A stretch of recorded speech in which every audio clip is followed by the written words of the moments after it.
Boa tarde a todos e todas. Nós estamos iniciando mais um programa Política Nua e Crua no canal Arte Agora. Esse é o programa número 80. Então, amanhã, nós vamos começar lendo um editorial. Tá? Editorial que nós fizemos se preparando para esse programa.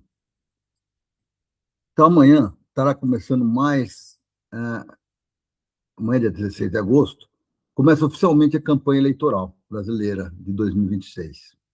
A partir daí, candidatos estarão nas ruas, palanques estarão montados, alguns slogans serão repetidos, pesquisas serão divulgadas e uma quantidade enorme de acusações será lançada de um lado para o outro. Mas eu gostaria de começar esse programa fazendo uma pergunta diferente, uma pergunta que eu tenho feito em todos os programas. Afinal de contas, que Brasil nós estaremos escolhendo nessa eleição? Qual que é esse Brasil? Porque uma eleição presidencial ou parlamentar, porque essa eleição não é só presidencial, ela também é parlamentar e ela também é para governador, né? Ela não deveria apenas ser uma escolha entre nomes, muito menos uma competição para decidir quem consegue destruir melhor a reputação do adversário. Tá? Nós temos que tomar muito cuidado com isso. Uma eleição presidencial deveria ser um momento em que uma sociedade decide o seu futuro. Ela decide o seu futuro. Que país nós queremos construir? Um Brasil democrático? Um Brasil soberano? Um Brasil socialmente justo? Tecnologicamente desenvolvido? Capaz de produzir aquilo que se necessita? Capaz de dominar seu conhecimento, seus recursos naturais, sua energia, sua infraestrutura e seu território? Ou aceitaremos continuar sendo um país fornecedor de matérias-primas, comprador de tecnologia e permanentemente dependente de decisões tomadas nas grandes potências? É uma pergunta que está aí no ar. Está aí no ar. Essas perguntas ganharam uma urgência extraordinária nos últimos dias.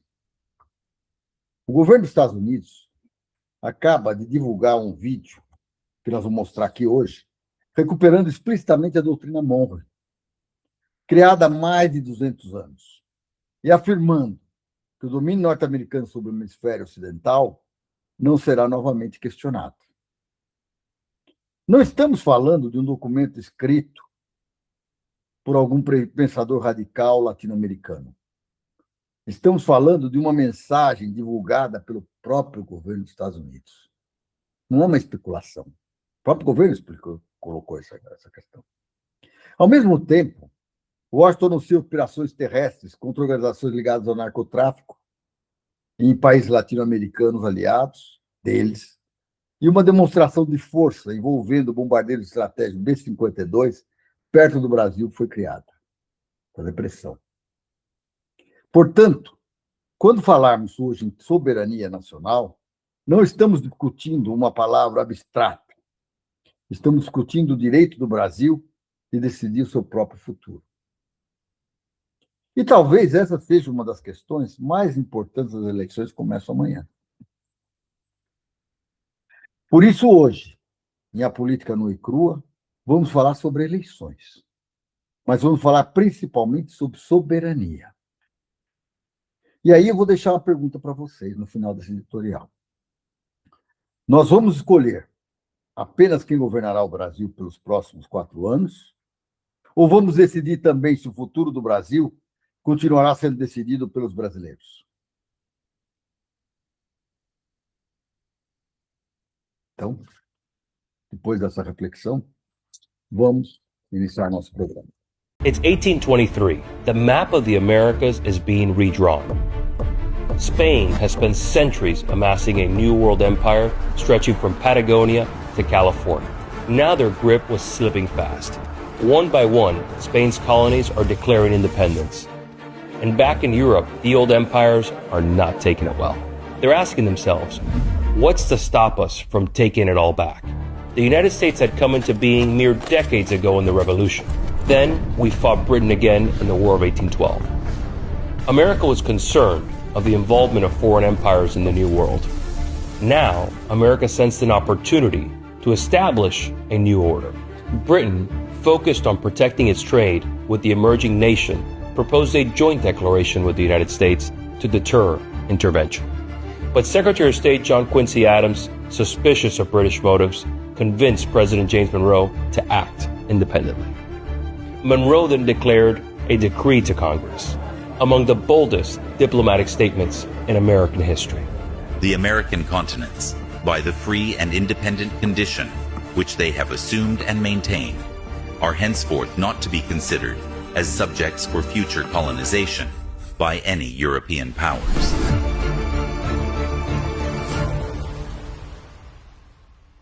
The United States, still a young frontier nation, positioned itself as the preeminent power in the New World and set the stage for centuries of American foreign policy in our hemisphere.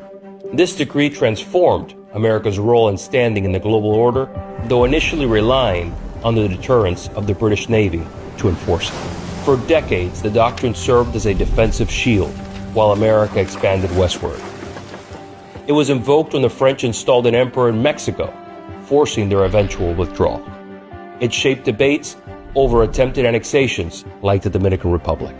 But these were defensive applications, keeping European powers out, not asserting American control over the hemisphere's affairs. That changed in 1895, when Secretary of State Richard Olney invoked the doctrine, declaring that the United States was practically sovereign over the Western Hemisphere and demanded Britain submit to American arbitration. He had redefined the doctrine. It was no longer just a warning, it was now a claim to regional primacy. 3 years later, war with Spain erupted, and when the smoke cleared, it transformed the hemisphere.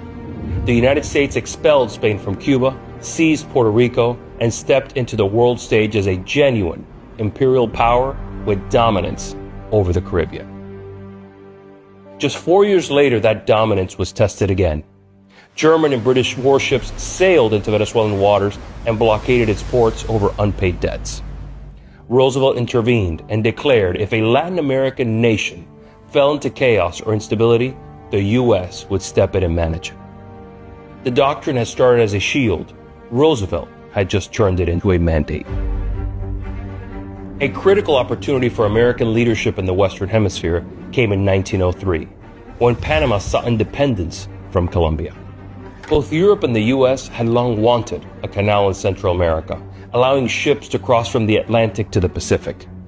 After a failed French attempt, the United States saw an opening in a region with shifting political dynamics.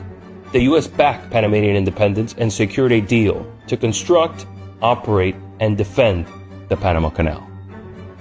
The waterway would go on to become the hemisphere's most critical artery for trade, a strategic asset for both world wars, and a testament to America's enduring leadership in the region. When Soviet missiles were discovered in Cuba in 1962, Kennedy didn't need to invent a new framework. He simply invoked the doctrine. The weapons had to go. 13 days of the most dangerous standoff in human history ended with the Soviets backing down and removing the missiles from Cuba. Reagan applied the same logic to justify opposition to Soviet-backed Sandinista regime in Nicaragua and other Marxist groups, arguing that ideological threats required the same response as military ones. Fast forward to the modern era, where the doctrine has found its latest champion in President Trump. Through the execution of Operation Absolute Resolve, the United States seized Venezuelan dictator Nicolás Maduro, transporting him to American soil to answer for charges of narco-terrorism. This calculated maneuver delivered a resident signal across the hemisphere, punctuated by President Trump's own declaration. Under our new national security strategy, American dominance in the Western Hemisphere will never be questioned again. Over 2 centuries, Monroe's declaration had shaped U.S. foreign policy across administrations and throughout fundamentally different geopolitical eras. What began as a warning to European powers evolved into a framework for regional dominance, one that remains the cornerstone of American strategy in the hemisphere today.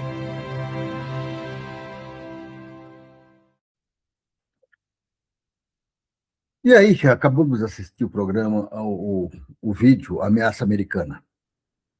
E aí a minha pergunta para vocês todos. Quem deu aos Estados Unidos o direito de determinar que todo o continente americano pertence à sua área de domínio? Quem deu esse direito? O Brasil é uma nação soberana. Temos mais de 200 milhões de habitantes, território continental, enormes reservas de água, de petróleo, de minerais estratégicos, biodiversidade, agricultura, indústria, universidades, ciência, tecnologia e uma engenharia que já demonstrou ser capaz de realizar alguns dos maiores projetos do mundo. Não precisamos escolher entre ser subordinado aos Estados Unidos ou ser subordinados à China. Nós podemos comercializar com ambos e cooperar e comercializar também com a Europa, com a África, com a América Latina, com a Índia, com a Rússia e qualquer país que respeite a nossa soberania. A questão é quem determina o interesse brasileiro: Washington, Pequim ou os maiores projetos do mundo? Nós não precisamos escolher entre ser subordinados dos Estados Unidos ou subordinados da China. Não é esse o nosso objetivo. Nós podemos comercializar com ambos e cooperar com todos. Então, a questão é: quem determina o interesse brasileiro? É Washington, Pequim ou é o povo brasileiro? Essa é a grande questão. Essa é a grande questão. A estratégia, as operações militares, também o narcotráfico e a soberania, é um outro assunto que nós vamos discutir dentro desse bloco, né? A estratégia anunciada por Washington prevê uma nova etapa de operações contra organizações do narcotráfico em países latino-americanos aliados, com instrumentos militares semelhantes aos empregados contra organizações classificadas como terroristas. Brasil e México aparecem fora da coalizão mencionada. Tá? Mas defender a soberania brasileira não significa proteger organizações criminosas. Com certeza não. O Estado brasileiro tem a obrigação de combater claramente, duramente, o PCC, o Comando Vermelho e qualquer outro grupo que ameace nossa população. Mas o combate ao crime dentro do Brasil é responsabilidade do Estado brasileiro, sob a Constituição e as leis brasileiras. Ele não é responsabilidade dos Estados Unidos. Ele não é responsabilidade de nenhum outro país. Ele é responsabilidade nossa. Está na nossa Constituição. Então, aí eu pergunto para vocês: o combate ao narcotráfico pode servir de justificativa para intervenções militares estrangeiras na América Latina? Desculpa. Por outro lado, tem uma demonstração de força acontecendo nesse momento. Uma operação envolvendo bombardeiros estratégicos B-52 no Chile e na Argentina foi adiada em um momento da deterioração das relações entre Washington e Brasília e de reafirmação da doutrina Monroe. O Comando Sul atribuiu o adiamento a questões operacionais. Nós não precisamos produzir teorias conspiratórias. Os fatos são suficientemente importantes. Doutrina Monroe, operações militares contra o narcotráfico, movimentação de bombardeiros estratégicos, pressões econômicas e diplomáticas e, ao mesmo tempo, eleições brasileiras, tem alguma coisa aí que está bagunçada. Então, quando uma potência... Aqui eu vou deixar uma perguntinha para vocês. Quando uma potência estrangeira declara que seu domínio sobre o nosso continente não pode ser questionado, soberania ainda pode ser tratada como simples retórica eleitoral? Vou repetir essa pergunta. Quando uma potência estrangeira declara que seu domínio sobre o nosso continente não pode ser questionado, soberania ainda pode ser tratada como simples retórica eleitoral? Essa pergunta fica para vocês. Se puderem, responda aqui no chat. É exatamente nesse ponto que política externa, a eleição brasileira e a eleição brasileira deixam de ser assuntos separados. Eles se combinam.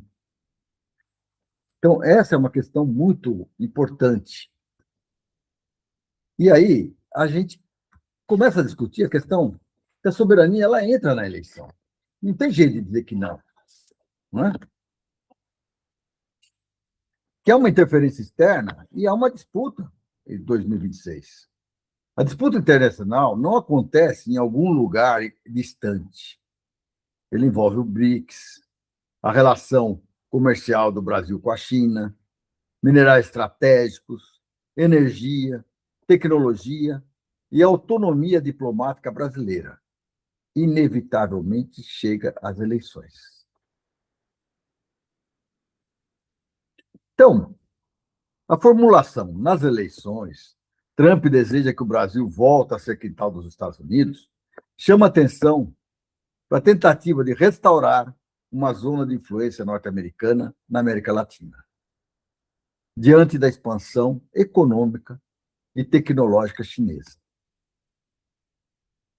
O Brasil é central por seu tamanho, seus recursos, seu papel nos BRICS e sua política externa é relativamente autônoma.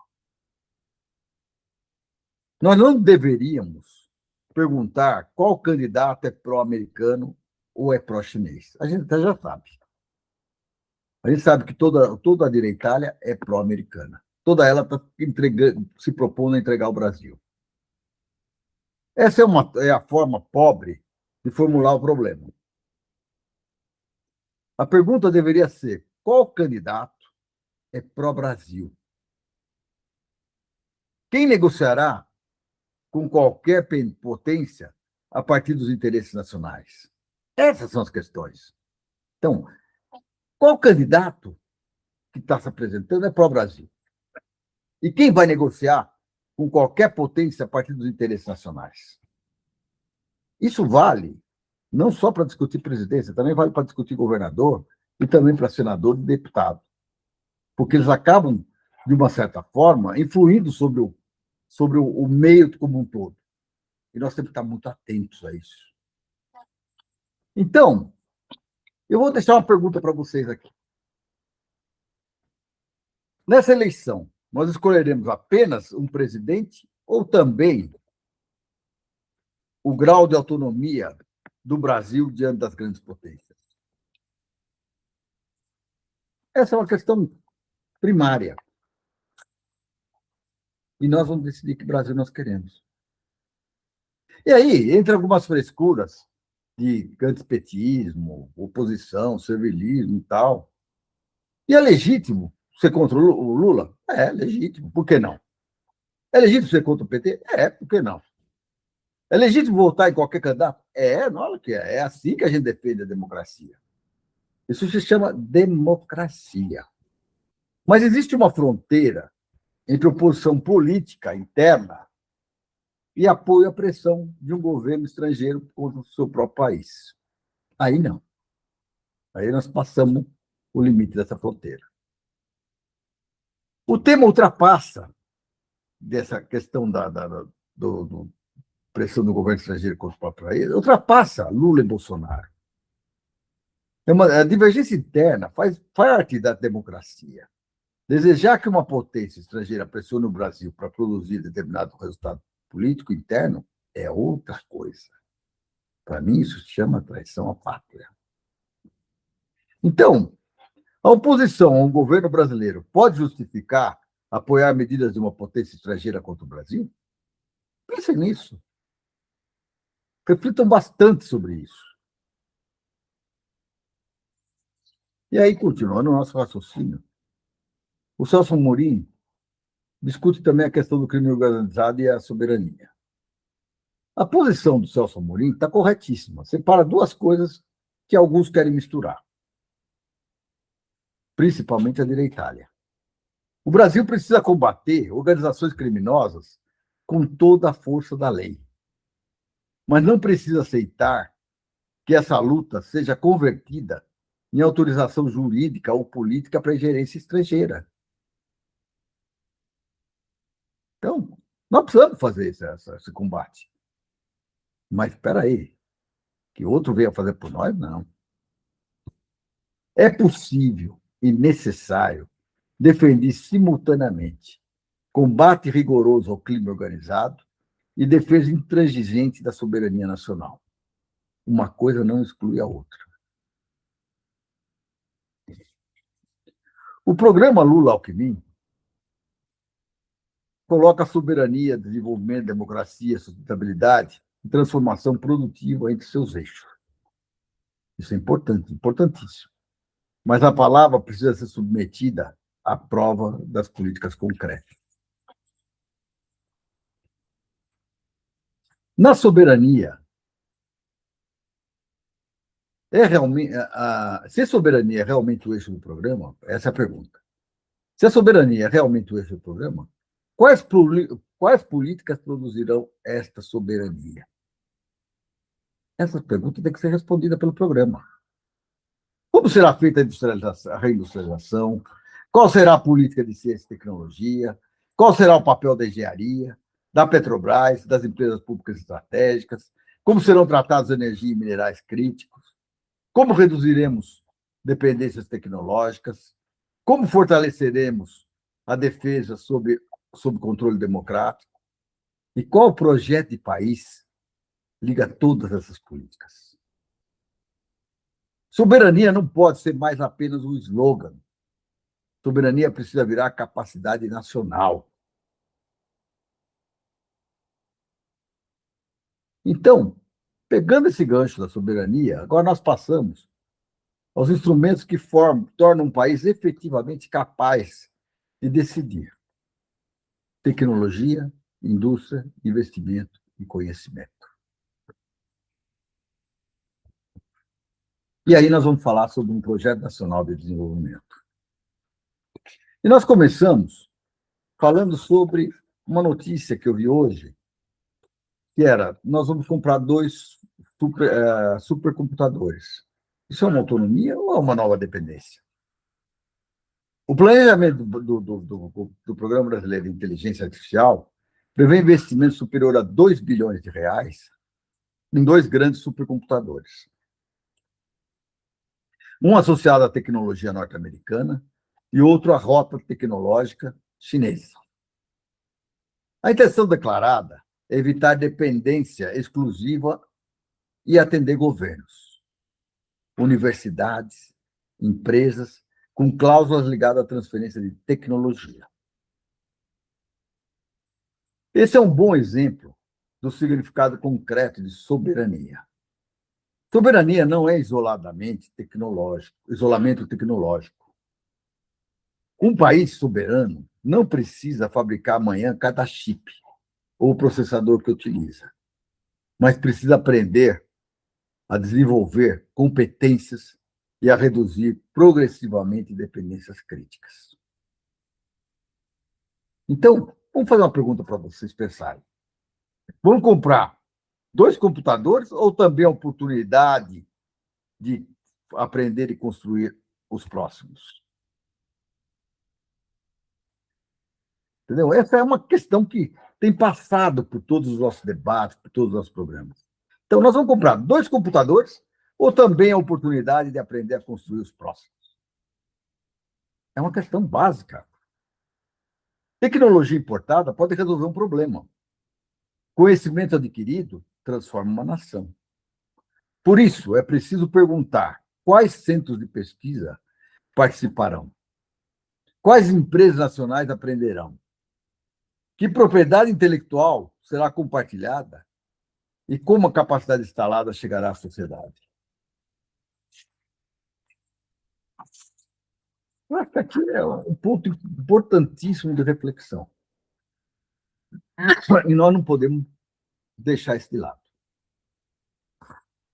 E eu vou repetir. Tecnologia importada pode resolver o problema. Ninguém discute isso. O conhecimento adquirido transforma uma nação. Também não tem dúvida nenhuma disso. Por isso é preciso perguntar. Quais centros de pesquisa participarão? Quais empresas nacionais aprenderão? Que propriedade intelectual será compartilhada? E como a capacidade instalada chegará à sociedade? Essa é uma questão fundamental. Desculpa. Nós estamos falando de um processo eleitoral. Todas as questões estão aqui, para ser avaliadas. O nível de profundidade que a gente quer se aprofundar.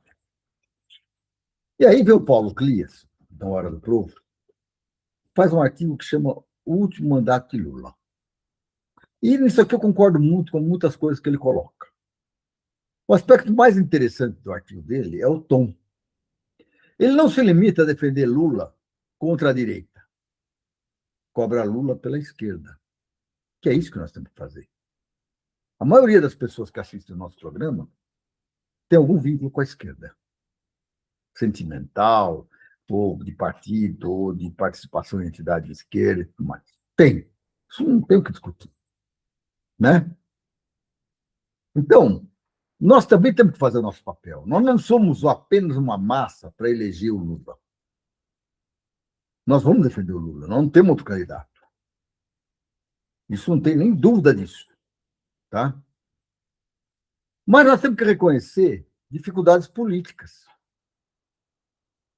e sustentar que as promessas estruturais ficaram aquém do anunciado e que o eventual último mandato ofereceria oportunidade de construir um legado mais profundo.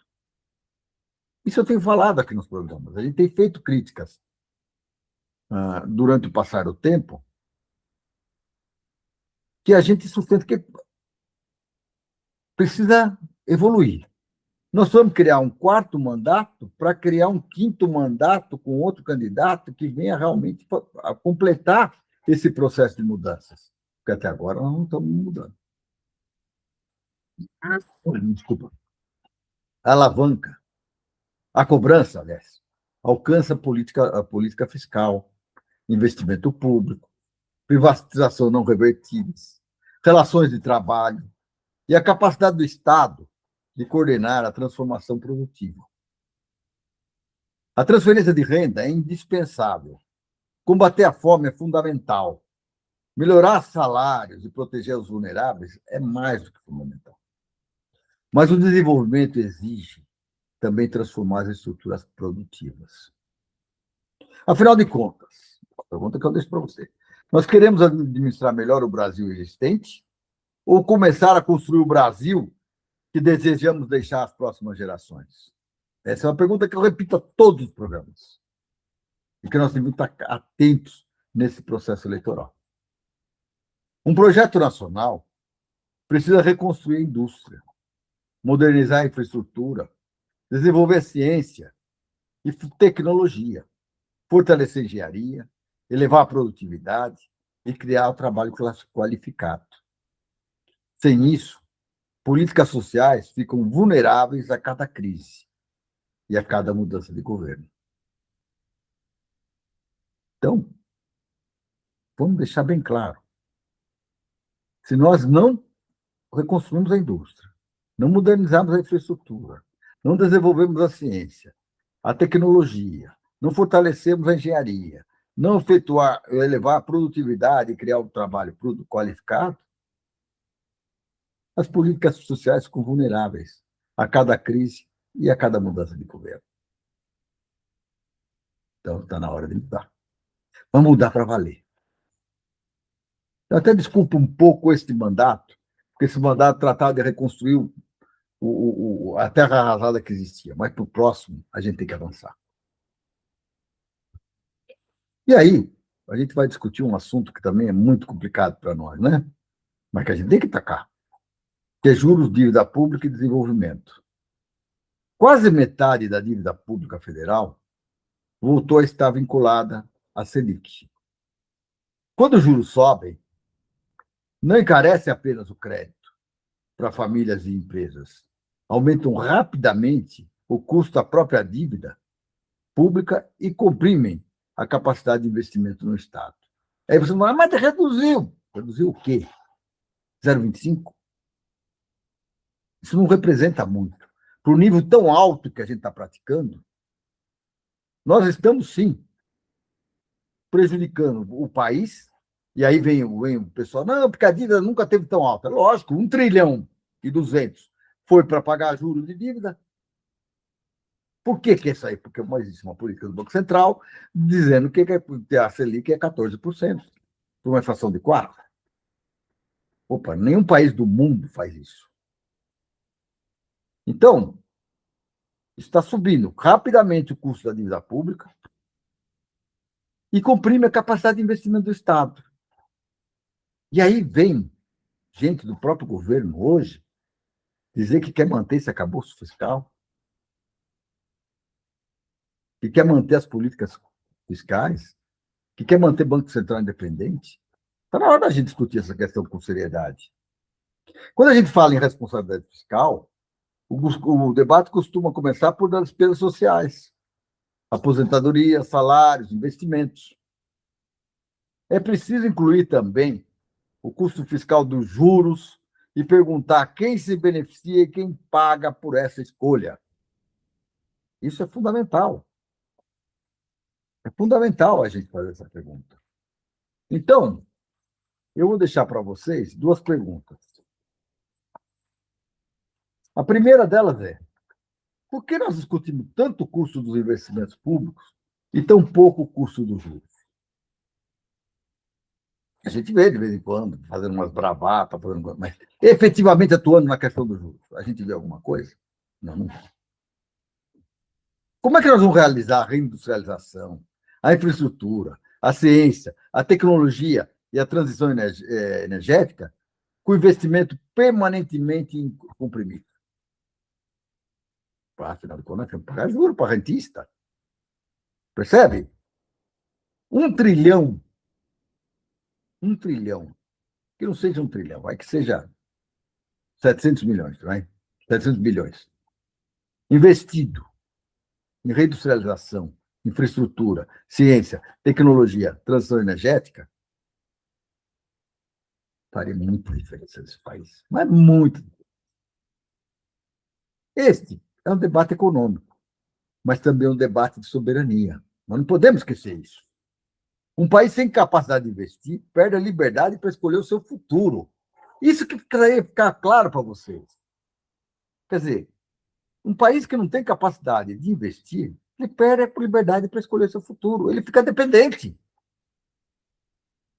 É essa a diferença. Não é só discurso sobre soberania. A gente tem que entender as coisas como são. Então, o argumento de que basta elevar os gastos da defesa, por exemplo, parece simples. Aí, no próximo bloco, nós vamos discutir como nosso amigo, o professor Renato Agnino, mostra que a pergunta anterior é muito mais difícil e muito mais importante. Mas eu recebi do companheiro professor Renato Agnino uma inteligência que eu respeito muito, um grande professor, aqui que nós fizemos uma série de trabalhos aqui no canal aqui agora, discutindo a questão militar, e ele me apoiou muito na consecução daqueles programas.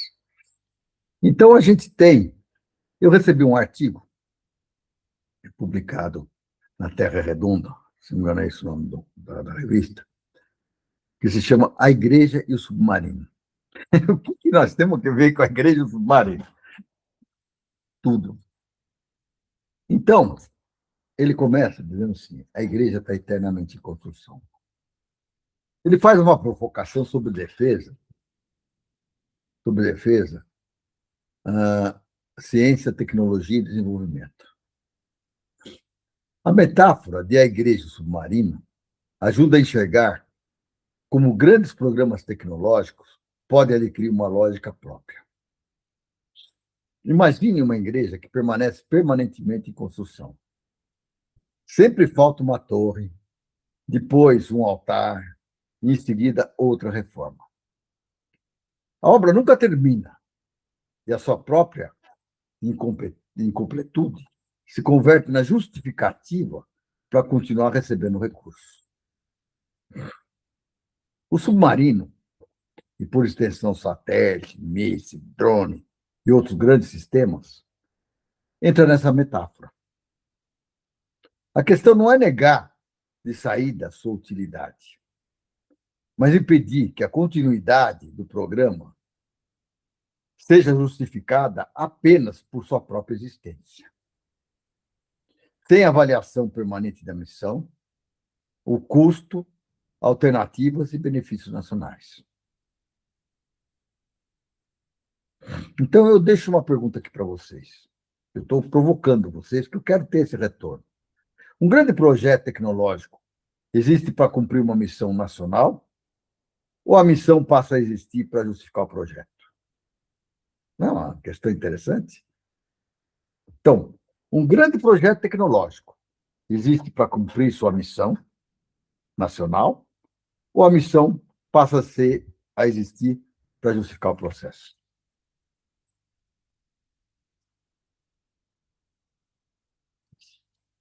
Primeiro os bois, depois o carro. Nos comentários pessoais que o eleitor fez ao autor, Dagnino, o Dagnino reforça, que ele responde também, né? Reforça. Antes de simplesmente aumentar os recursos destinados às Forças Armadas, precisamos discutir quais Forças Armadas o Brasil precisa. Concordo plenamente com isso. Não basta botar dinheiro, tem que dizer qual que nós queremos. É essa que nós queremos? Qual a doutrina de defesa nacional? É o golpismo? Não sei. Acho que não, né? Quem define essas prioridades? Que ameaças concretas devem ser enfrentadas? Qual deve ser a formação política, histórica, técnica e democrática dos oficiais? Como assegurar a subordinação efetiva ao poder civil?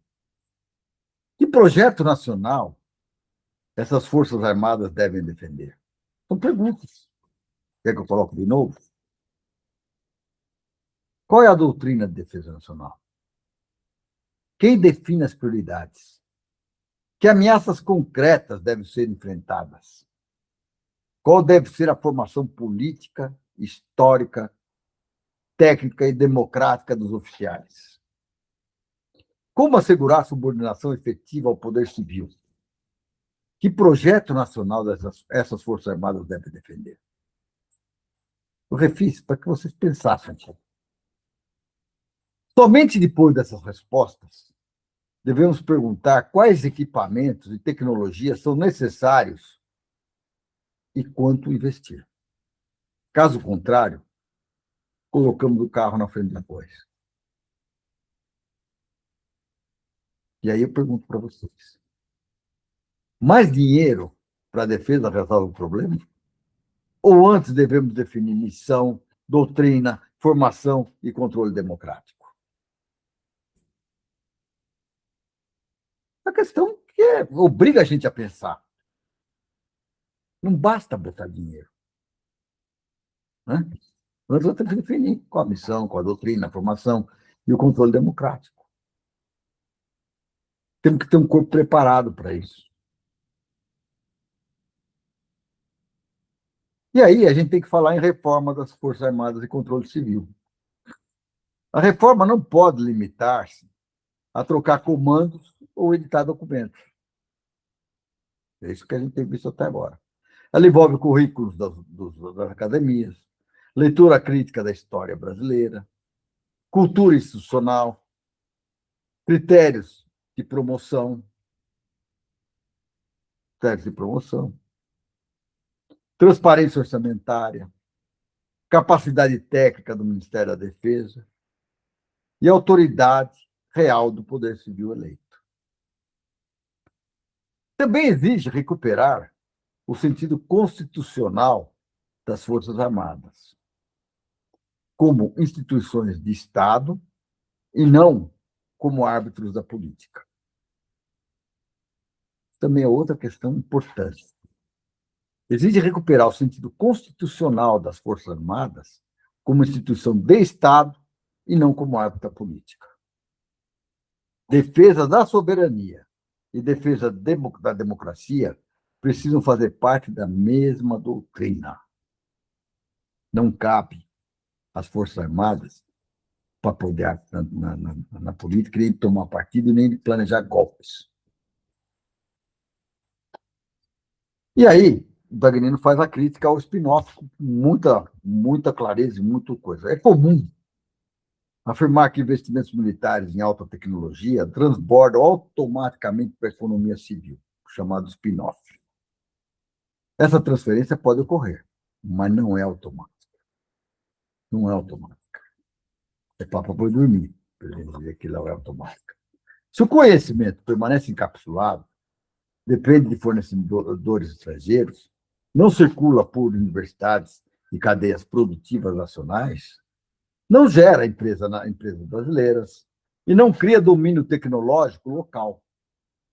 Nós podemos terminar com um equipamento sofisticado, sem transformação equivalente da capacidade industrial do país.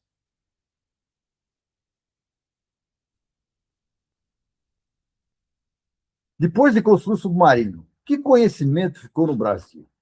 E onde ele reapareceu na economia e na sociedade? Essa é uma pergunta. Outro dia a gente comemorou o Gripen, o primeiro grupo Gripen nacional, era montado no país. Vou fazer a pergunta: que conhecimento ficou nesse país?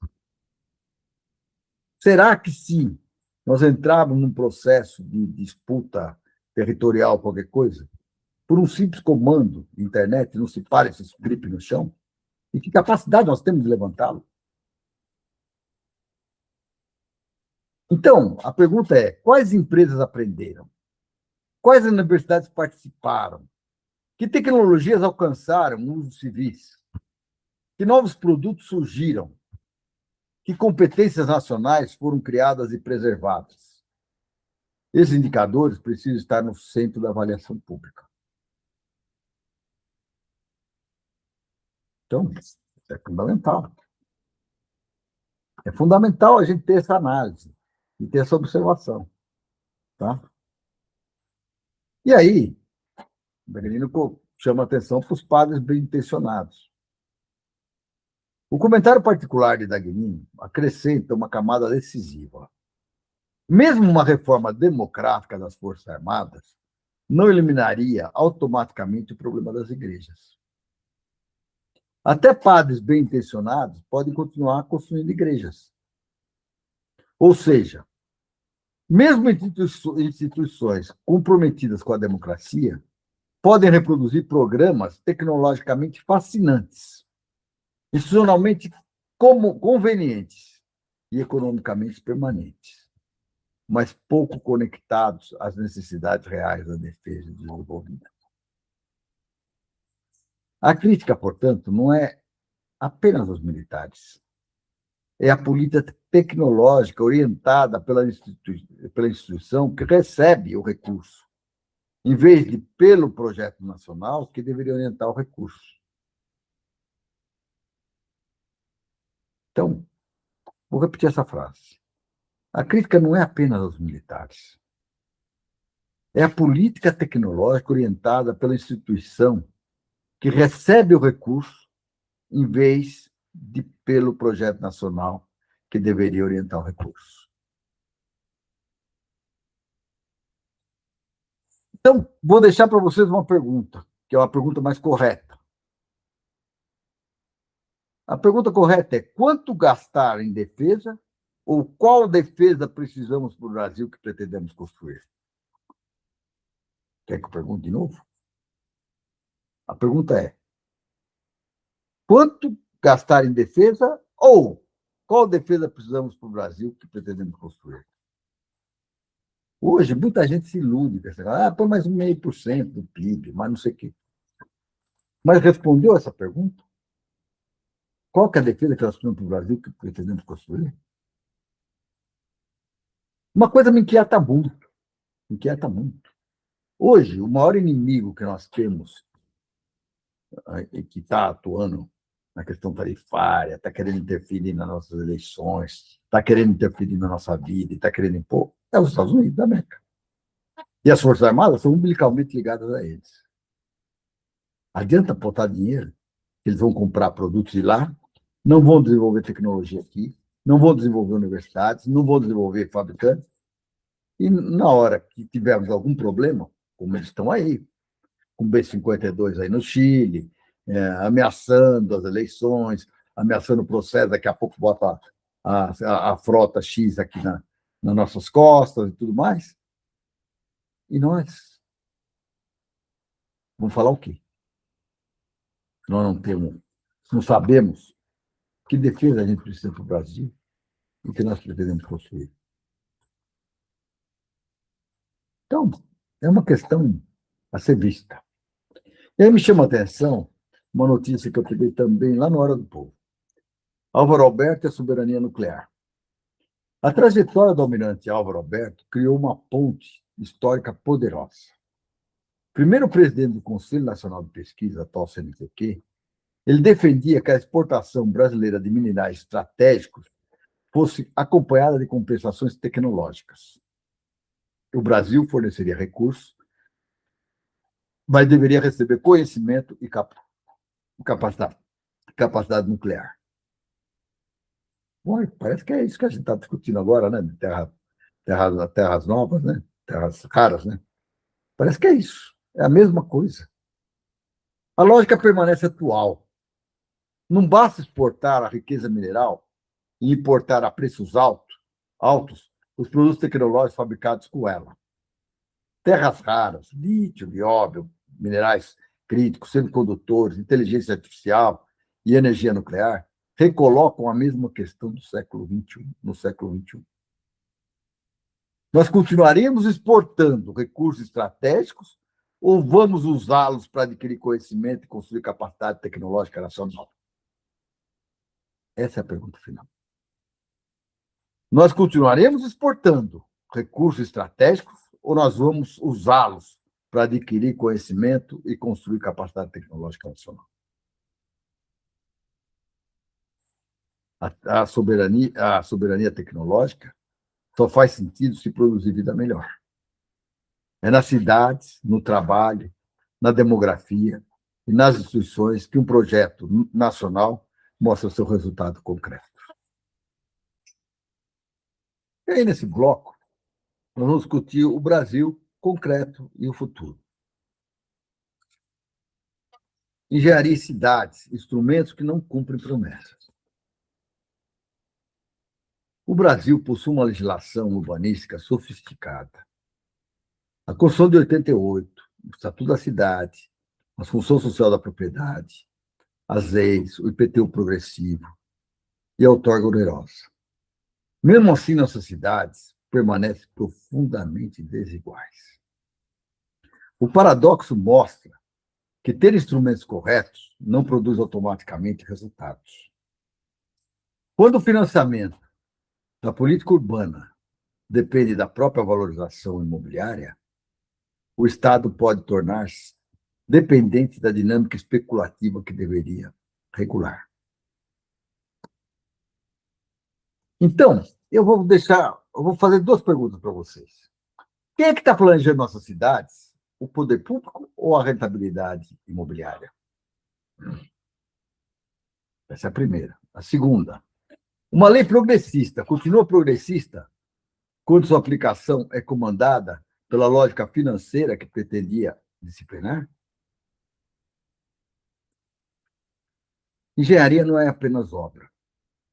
É capacidade pública de planejar, projetar, contratar, fiscalizar, manter e avaliar. Sem equipes estatais qualificadas, bons instrumentos podem ser capturados ou esvaziados. Então, sem equipes estatais qualificadas, bons instrumentos podem ser capturados ou esvaziados. É simples assim. E aí, a pirâmide virou peão.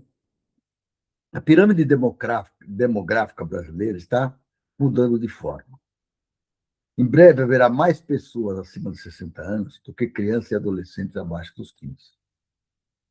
Países desenvolvidos enriqueceram antes de envelhecer.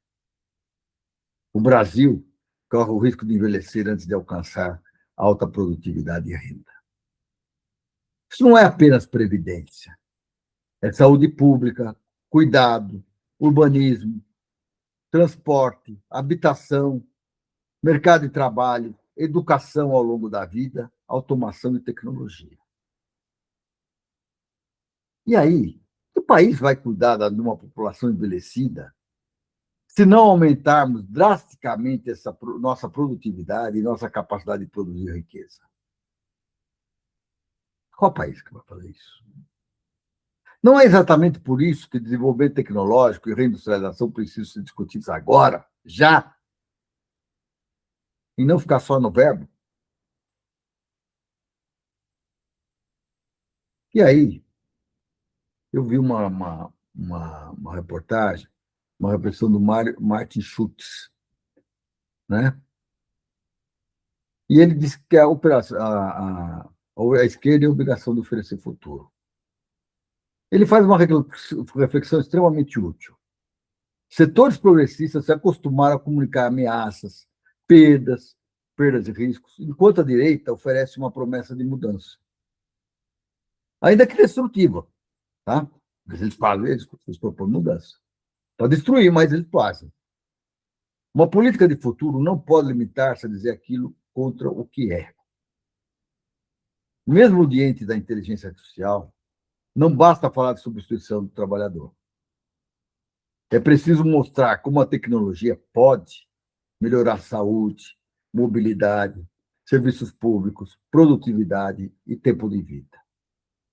E como os benefícios serão distribuídos democraticamente. E aí a pergunta que me faz, dentro dessa reflexão, é possível mobilizar uma sociedade apenas dizendo aquilo contra o que somos? Que país nós queremos construir, afinal de contas?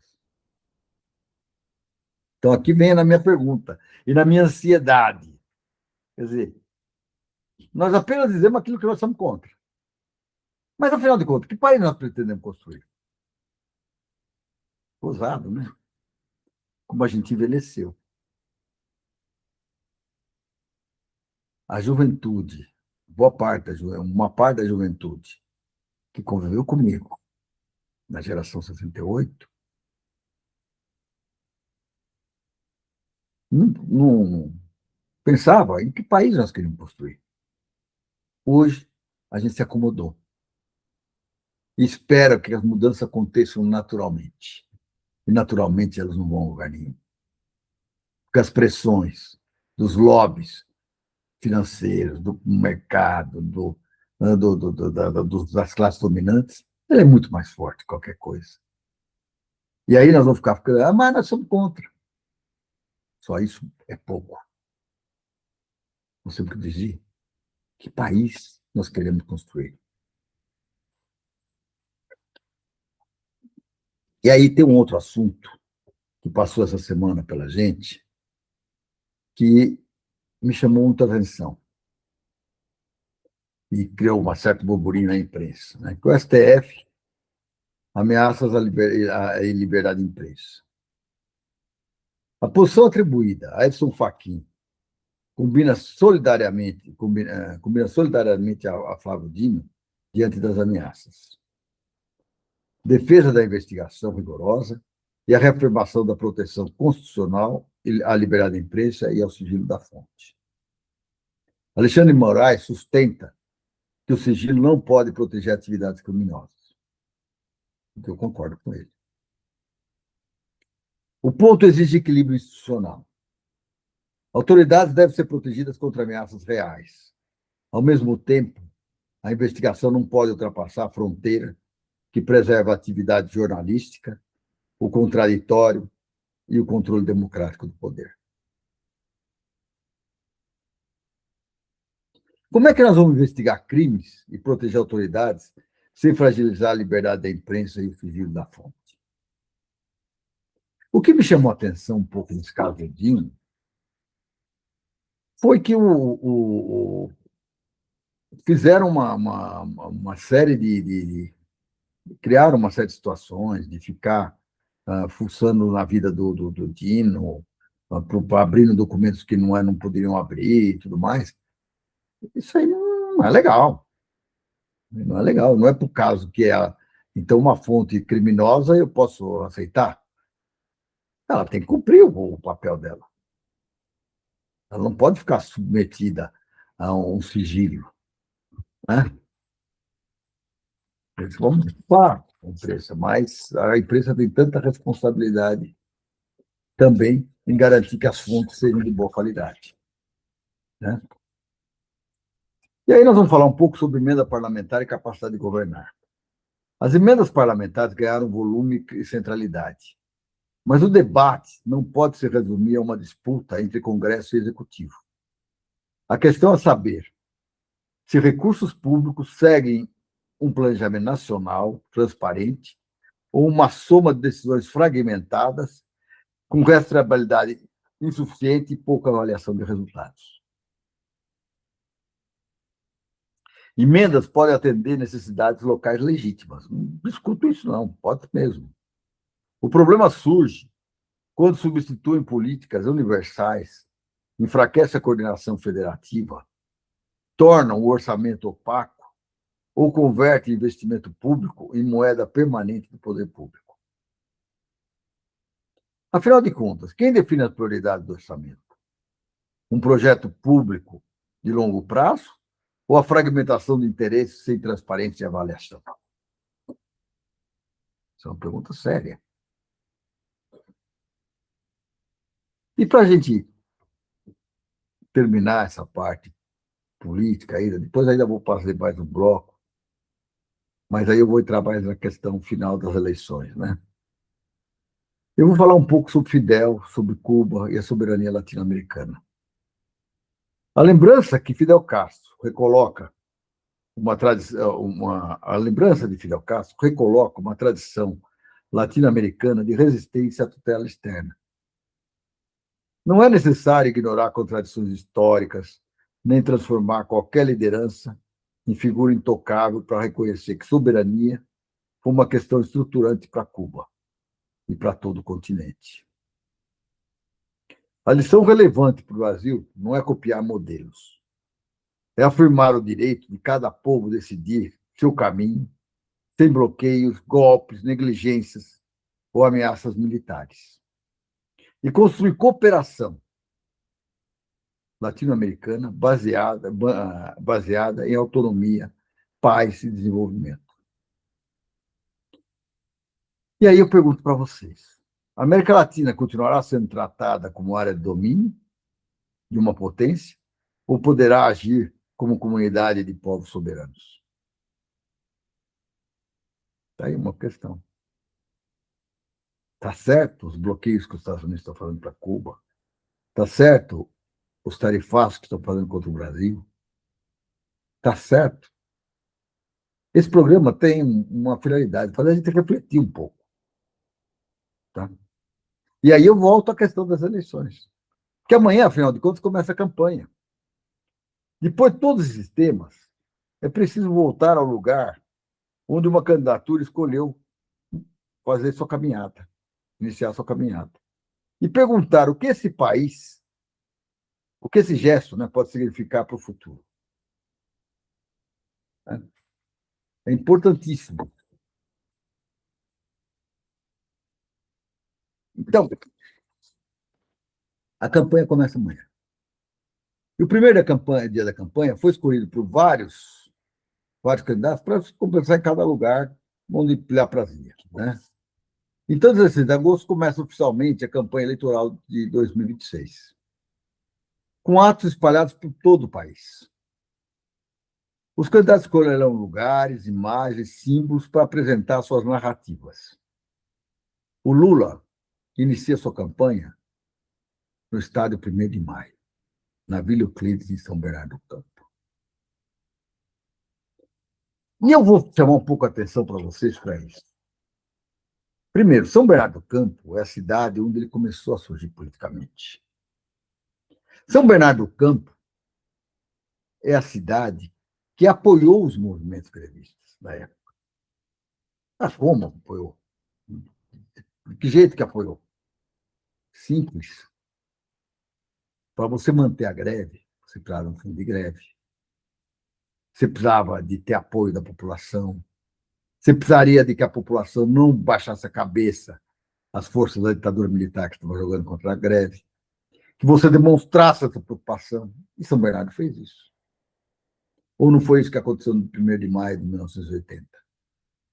Onde mais de 100 mil pessoas saíram da Praça da Matriz e foram até o estádio da Vila Euclides, que é este mesmo, que vai ser o palco do lançamento da campanha, fossem para lá, independente se tinha helicóptero, cachorro, tiver soldado armado e tudo mais, pressionando para que a passeata não fosse para frente.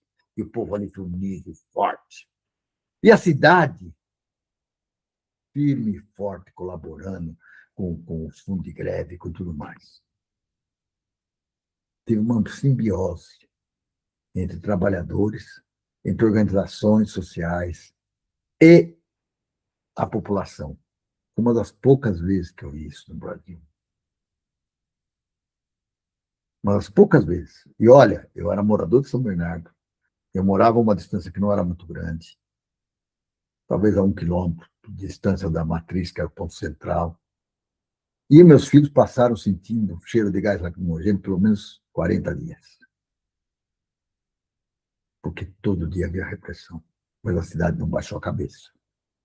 A cidade não baixou a cabeça. Então, Lula está certo. E o estado da Vila Euclides representa muito. Porque lá é que os trabalhadores estavam com o olhar, se colocando, se olhando e falando: nós estamos unidos. Nós estamos unidos.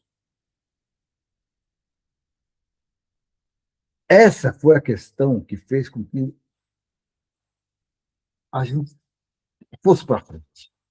E dessa união nasceu um partido político, eu não faço parte dele, mas respeito.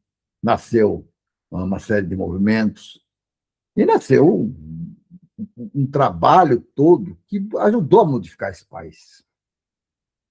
Então, não é só o Lula que escolheu, os outros também escolheram lugares ligados às suas próprias histórias. Mas a Vila Euclides carrega uma dimensão histórica particular. Foi um dos espaços em que as greves do ABC transformaram reivindicações trabalhistas em força social. Desafiaram a ditadura, reorganizaram o movimento sindical e abriram caminho para uma nova presença popular na política brasileira. Nós não podemos deixar de esquecer disso. E lá foi onde tudo começou. E o que pode recomeçar. Está certo que onde começou? Começou na porta das fábricas, com os trabalhadores unidos. Mas lá era o ponto central das assembleias de trabalhadores. Voltar à Vila Euclides não deveria ser apenas nostalgia, nem celebração biográfica. A memória só tem força política quando ilumina as tarefas do presente. Naquele momento, trabalhadores não estavam apenas escolhendo um líder. Estavam afirmando que tinham direito à voz, à organização, a um salário digno, à democracia e à participação nas decisões nacionais. Em 2026, o desafio é ligar essa memória às novas formas de trabalho. A juventude, as mulheres, a população negra, as periferias, aos trabalhadores de aplicativos, aos técnicos, aos cientistas, aos professores, aos engenheiros. Esse é o grande desafio. Esse é o grande desafio. E aí, eu não poderia deixar de fazer uma pergunta. A Vila Euclides será apenas lembrança de onde uma trajetória começou ou o ponto de partida de um novo projeto nacional? Eu gostaria que fosse um novo projeto nacional. Vamos ver como nós vamos fazer. Nós temos que fazer esse debate. E aí, nós temos uma série de perguntas que a eleição tem que responder. A primeira delas: que Brasil nós queremos encontrar ao final dos próximos 4 anos? Quem controlará nossos recursos estratégicos, nossa energia, nossos dados e nossa infraestrutura. A terceira pergunta: como transformar a riqueza natural em conhecimento, indústria, produtividade e bem-estar? A quarta: que forças armadas uma democracia soberana precisa? E como garantir seu controle civil? A próxima pergunta é: como preparar cidades e serviços públicos para uma população que envelhece?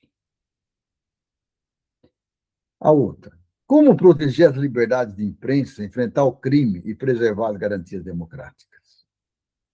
E, por último, como fazer a soberania chegar à vida concreta de quem trabalha, estuda, cuida e produz?